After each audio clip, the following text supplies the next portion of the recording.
Hey guys, we're here with Chris Zaldain. Chris, just wanted to say big congratulations on behalf of myself and all the Aussies who watch back home, who follow the elites. Just really wanted to congratulate you on making the classic. Thank you. Wishing you all the very best. Love your content personally. Thank you, Paul. Try and interact with you guys as much as possible, and you guys have been great on YouTube, and the quality of content that you put out is amazing. So yeah, big congrats, and all the best for the weekend ahead. Really just wanted to get a quick sense from yourself how your practice went. I know you're gonna answer that question a million times this week, but what's how did practice kind of turn out for you? What's it looking like in terms of the plan? Yep. So I don't know what 20 and 30 degree Fahrenheit is in Australia. You guys are Celsius, Cold. right? It was in the negatives for us. I was watching the forecast in the lead up to traveling. Okay, cool. Okay, so it was freezing. And where you're from, Melbourne? Yeah. How cold it gets down to about 35, 40 maybe. 35 Fahrenheit? It's like, yeah. Okay, yeah. So it does get cold in the wintertime. Yeah, it's about zero. I guess that's summertime for us. Is it flip-flop? Yeah, we're just going into fall now. Got it. Okay, very cool. Yeah, so that's weird. Okay, so anyways, it was 20 degrees, 30 degrees. We had one of those mornings, I was a little bit late to the ramp. And as I was backing my truck and boat into the ramp, I hit my brakes and I was sliding back down because the previous guys launched, pulled that water out of the ramp and it was slick.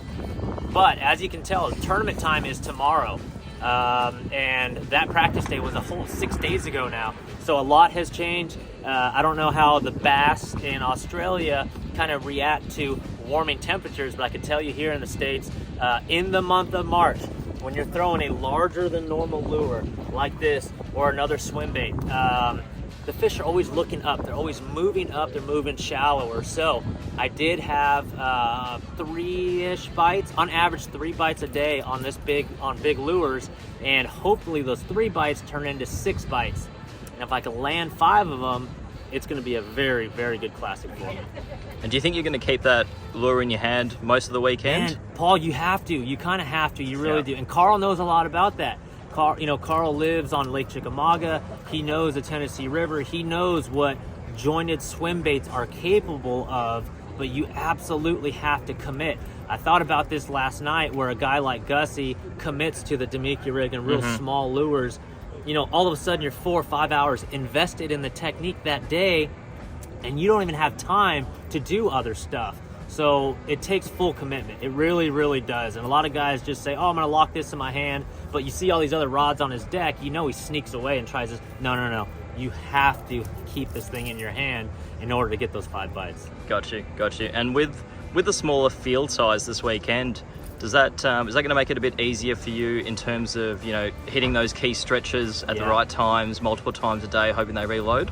You're asking some really good fishing questions. You really are. And I got to tell you, so, I don't know how big the lakes are in Australia, but it is uncanny how well these guys find the exact same water, whether it's water clarity they're looking for, whether it's water temperature they're looking for, whether it's a channel swing bank.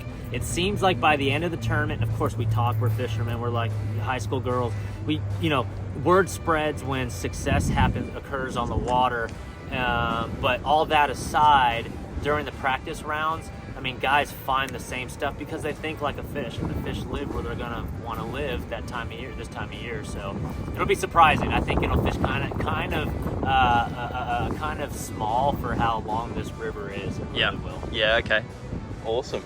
And do you think you're going to be doing a lot of running and gunning, or if you're going to get into an area and try and grind? It's going to be a total run and gunner for me. I've had really great success here in the past. In 2019, I think I weighed the biggest bag of the Classic, and that was all running and gunning and swim bait. And this is a very unique river. This is the Tennessee River, but unlike Chickamauga, unlike Guntersville, unlike Pickwick, there's not schools of fish on shell bars, not schools of fish on a point or a ledge.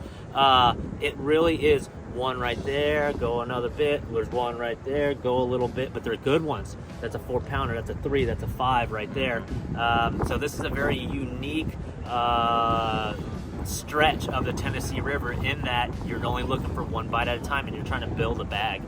Yeah, got you. And anything different or special that you've done in the lead up, Chris, this year? Yeah, the lead up to the tournament, I think this is my 8th classic, and this is my 12th year competing. I'm in a new boat this year. This is Nitro Mercury, so I'm just kind of getting used to all the little bells and whistles. I've been very fortunate to have the opportunity to switch sponsors, this late in my career. But just making sure everything's tidy, make sure all the knots are tied right and things like that. But I look around and see some of these other rookies out here, and I know the nerves that are just kind of lingering around, the weight on their shoulders. But when the whistle blows tomorrow, when we go, I know that I have 8 hours to complete a job, and that's only a third of it. Then there's day 2, then there's day 3, and hopefully by the end of the week, come Sunday, I will be in the top 6 there, and hopefully I can get it done with a swim day. Awesome. And hey, last final question for you. Any superstitions? Are you a superstitious man? Not at all, dude. I played hockey for 12 years growing up, and hockey is a very superstitious kind of sport. The underwear, the socks, yes. This and that. I'm not superstitious. What bananas? Bring all the bananas you want. Carl said the same thing just before. I really don't care. It's more you than anything. So if you let a silly little superstition deter you from doing something or another, that's all on you, dude. You can't blame it on a banana. Come on. Absolutely. Hey, Chris, thank you so much for your time today. Really appreciate it. Pleasure to meet you. Thank you so much. You guys enjoy yourself. You're going to have a blast. I know it.